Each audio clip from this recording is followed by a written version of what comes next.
Hello hello hello. तो कैसे हैं आप लोग? स्वागत है आपका ग्राफिक्स लर्नर में, जहां मैं शेयर करता हूं आप सबकी लर्निंग जर्नी को। तो हम सीख रहे थे यूआई यूएक्स। लास्ट चैप्टर में हमने सीखा था यूजर इंटरव्यू के बारे में। तो आज हम सीखेंगे यूजर पर्सोना के बारे में। तो आज के लेक्चर में हम बात करेंगे यूजर पर्सोना के बारे में। यूएक्स रिसर्च के एक एसेंशियल स्टेप यूजर पर्सोना होता है। पर्सोना से हमें क्लियरिटी मिलती है कि हम डिजाइन किसके लिए बना रहे हैं और क्यों बना रहे हैं। अब what is user persona? User persona क्या है? अ frictional representation of your ideal user, और कह सकते हैं create a based on real research and user data. कुल कहने का मतलब यह है कि यूजर पर्सोना एक फ्रिक्शनल प्रोफाइल होती है जो रियल रिसर्च से बनाया जाता है। इसमें हम यूजर्स की हैबिट, इश्यूज, गोल्स, फ्रस्ट्रेशंस सब कुछ कैप्चर करते हैं। ये एक रिप्रेजेंटेटिव यूजर होता है जिसको हम टारगेट कर रहे होते हैं। अब सिंपल सी बात को समझो। इसको एक सिंपल स्टेप में समझते हैं कि यूजर पर्सोना जो होता है, हम एक यूजर की प्रोफाइल बनाते हैं। ठीक है, ये मान लो कि it is like casting a role for a movie. ठीक है, जैसे हम कोई मूवी है, हमारे पास स्क्रिप्ट है, उस स्क्रिप्ट के अकॉर्डिंग हम ये करेंगे कि इस स्क्रिप्ट में कौन सा हीरो या फिर कौन सा एक्टर अच्छा फिट बैठेगा। ठीक है, तो इसी हिसाब से हम क्या बनाते हैं, यूजर का पर्सोना बनाते हैं। नेक्स्ट पॉइंट हमारे पास आएगा, help us to understand for the designing. ठीक है, हमें इस चीज़ में हेल्प करेगा कि हम किसके लिए डिजाइन बना रहे हैं। नेक्स्ट पॉइंट आता है, why do we create the user persona? User persona बनाना क्यों है? यूजर पर्सोना की जरूरत क्या पड़ गई? ठीक है, नहीं। कीप डिजाइन यूजर सेंट्रिक हो गया। Aligns the team on a single target user. Team को क्या है कि एक सिंगल टारगेटेड यूजर पे है। अब लेट्स से कि यूआई यूएक्स का काम एक सिंगल इंसान तो करेगा नहीं। Let's say there are 4 people in a team. तो हम क्या कर रहे हैं कि अलग अलग टीम में अलग अलग टास्क देंगे, लेकिन हर कोई अलग अलग माइंडसेट के साथ काम करेगा तो काम क्या होगा, खराब हो जाएगा। दैट मीन्स कि रिजल्ट अच्छा नहीं आएगा, यूएक्स हमारा खराब हो जाएगा। एंड में क्या, यूजर एक्सपीरियंस खराब होगा। तो सबके माइंड में ये चीज़ क्लियर रहनी चाहिए कि हमारा टारगेटेड ऑडियंस कौन सा है, किसके लिए हम काम कर रहे हैं। तो उसके लिए हम बनाते हैं यूजर पर्सोना। ठीक हो गया।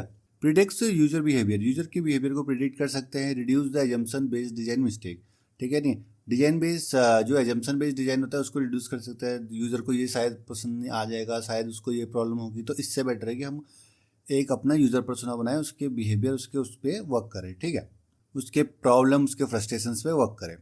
आपको यूजर पर्सोना फोकस देता है, आप गेस नहीं करते हो, आप रियल यूजर को हिसाब से डिजाइन करते हो। ठीक है, टीम को भी क्लियरिटी मिल जाती है कि हम किसके लिए सॉल्यूशन बना रहे हैं, तो इसलिए हमें यूजर पर्सोना यूज़ करना होता है। ठीक है, अब बात करते हैं कि components of the good persona. एक गुड पर्सोना जो हम बनाते हैं, यूजर पर्सोना जो बना रहे हैं, उसके अंदर क्या क्या चीज़ें आनी चाहिए। तो बेसिकली देखो, ये सारे पॉइंट्स हमने जो इसमें लिखे हुए हैं, क्या क्या पॉइंट्स आने चाहिए। नेम एंड डेमोग्राफिक्स आना चाहिए, बैकग्राउंड और लाइफ स्टाइल आना चाहिए। लेट्स से कि हम अभी यूएक्स में 2-4 लेक्चर से एक एग्जांपल लेके चल रहे हैं कि यूज़र हमारा क्या कर रहा है, कार्ट में अपना प्रोडक्ट डाल रहा है, उसे बाय नहीं कर रहा है। अब उसके लिए नेम और डेमोग्राफिक्स उसके पता होंगे, बैकग्राउंड पता होगा, लाइफ स्टाइल पता होगा। दैट मीन्स कि वो कैसी सैलरी अर्न कर रहा है, या फिर कितना पैसा उसके पास है, या फिर किस एज ग्रुप का है। ठीक है, ये सारी चीज़ें हमें पता होनी चाहिए। गोल्स एंड मोटिवेशन, उसके गोल्स क्या है, उसके मोटिवेशन क्या हैं, पेन पॉइंट्स क्या हैं, उसको फ्रस्ट्रेशन किस बात से होती है, बिहेवियर क्या है, हैबिट क्या है, प्लेटफॉर्म और टूल्स क्या प्रीफर करता है। शॉर्ट पर्सोना स्टोरी, उसकी एक शॉर्ट पर्सोना स्टोरी होनी चाहिए। एक अच्छा पर्सोना में नेम, एज, बैकग्राउंड, गोल, प्रॉब्लम, बिहेवियर, मोटिवेशन सब कुछ होता है। तो हम क्या करते हैं, पर्सोना स्टोरी भी लिखते हैं ताकि यूजर एक रियल पर्सन जैसा फील हो। ठीक है, तो ये बनाया एक user persona basic model. User persona में एक पर्सन होगा जिसका नाम होगा, एज होगा, जेंडर होगा। ठीक है, उसका गोल होगा। ठीक है, नहीं, उसका गोल क्या है, गोल इज लाइक कि हमारे यूजर का गोल क्या है विजिट करने का, वेबसाइट पे या फिर साइट पे या फिर ऐप पे। ठीक है, उसके पेन पॉइंट्स क्या है, उसे प्रॉब्लम कहाँ कहाँ पर आ रही, उसका बिहेवियर क्या क्या है, उसका मोटिवेशन क्या है। ठीक है, तो इस तरीके से हम इसको यूज़ करेंगे। ठीक है, गोल क्या हो सकता है कि अच्छी डील मिलना, सस्ते प्रोडक्ट मिलना। ठीक है, पेन पॉइंट क्या है, चेकआउट में प्रॉब्लम आ रही है, डिलीवरी फीस ज़्यादा है। बिहेवियर क्या है, वो नाइट टाइम में ही लॉगिन करते हैं या फिर लेट नाइट ही वो स्क्रॉल करते हैं, दिन के टाइम में नहीं करते, टाइम सेव करने का। मोटिवेशन फिर से अगेन अच्छी डील्स पाना और अच्छा प्रोडक्ट बाई करना, ये हो सकता है। ठीक है, अब नेक्स्ट चलते हैं, types of user persona. User persona कितने टाइप के होते हैं? ठीक है, इसको 2 से 3 टाइप में कैटेगराइज किया है। एज सच बहुत ज़्यादा की डिग्री नहीं होती है इसकी। प्राइमरी पर्सोना जो हमने अभी देखा, मेन टारगेटेड यूजर्स के लिए हम बनाते हैं। ठीक हो गया। सेकेंडरी पर्सोना है एडिशनल यूजर ग्रुप। हमारे पास पर्सोना बहुत सारे टाइप के आते हैं, क्योंकि जब हम डेटा कलेक्ट कर रहे होंगे तो हमारे पास बहुत टाइप का डेटा निकल के आएगा, ठीक है।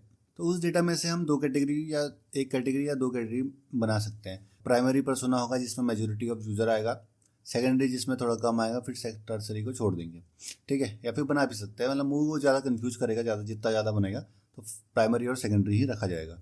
और नेगेटिव पर्सोना क्या होता है? नेगेटिव पर्सोना होगा user you are not targeting, ऐसे यूजर्स को जिन्हें हम टारगेट नहीं कर रहे। लेट्स से कि हमारा एज ग्रुप, अगर अपना सेम एग्जांपल लेके चलते हैं कार्ड अबॉन्डमेंट का, तो उसमें क्या है, अब हम 5 साल से 15 साल के एज ग्रुप के बच्चों को कैटर नहीं करेंगे, उनके लिए काम नहीं करेंगे, क्योंकि वो डिसीजन मेकर नहीं है कोई भी ऑनलाइन शॉपिंग के लिए, ठीक है। अब प्रोटो पर्सोना क्या? Quick persona based on the assumptions. एक होता है प्रोटो पर्सोना, ठीक है नहीं, एक हमने क्विक पर्सोना बनाया बेस्ड ऑन एजम्पशंस। अगर हम एजम्पशन अपने बना रहे हैं कि ये होगा, लेट से कि थोड़ा हमने डेटा एनालाइज किया, सब किया, तो उसके बाद बना दिया, तो एक प्रोटो पर्सोना बनेगा, ठीक हो गया। How to create a persona. अब बात आती है पर्सोना क्रिएट करते कैसे हैं। तो इसमें क्या है, इंटरव्यू हो गया, डेटा पैटर्न्स हो गए, की यूजर टाइप हो गया, कंबाइन इनसाइट, पर्सनैलिटी प्रोफाइल हो गया, give persona name and story हो गया, validate with the real user if possible, interview pattern, ये सारी चीज़ें इसमें आ गई, ठीक है। तो सबसे पहले इंटरव्यू और सर्वे डेटा कलेक्ट करते हैं। तो सबसे पहले इंटरव्यू और सर्वे का डेटा कलेक्ट करते हैं, देन पैटर्न आइडेंटिफाई करते हैं, फिर सिमिलर यूजर टाइप को ग्रुप करते हैं, एक पर्सोना बनाते हैं। नाम, फोटो, स्टोरी ऐड करने से पर्सोना रिलेटेबल लगता है, ठीक है, जैसे हमने अभी ऊपर बनाया था। तो ये बेसिक सा स्टेप्स हैं उसे बनाने के लिए। सबसे पहले हमारे पास डेटा होना चाहिए, तभी इस पर्सोना बना पाएंगे, ठीक है। अब ये पाई चार्ट है, ठीक है।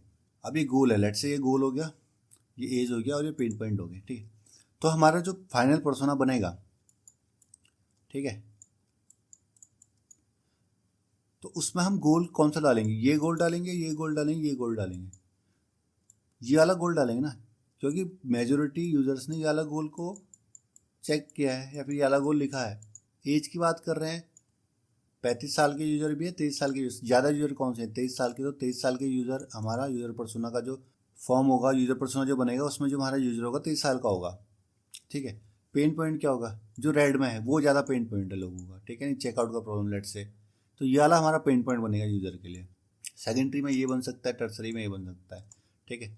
ये डेटा हमारे पास आया यूजर सर्वे में, जब हमने फॉर्म फिल कराया था अपने यूजर से, ठीक है।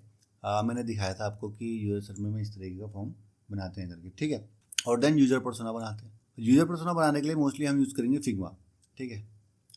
अब फिग्मा कैसे यूज होता है, क्योंकि यूएक्स सीखना है तो फिग्मा आपको सीखना पड़ेगा। बहुत ज़्यादा फिग्मा से फैमिलियर मैं भी नहीं हूँ, तो एक बार दिखाता हूँ आपको, अभी मैं भी सीख ही रहा हूँ। तो ये है फिग्मा का प्रोफाइल, ऑनलाइन है। कम्युनिटी के अंदर जाके अगर आप सर्च करोगे यूज़र पर्सोना,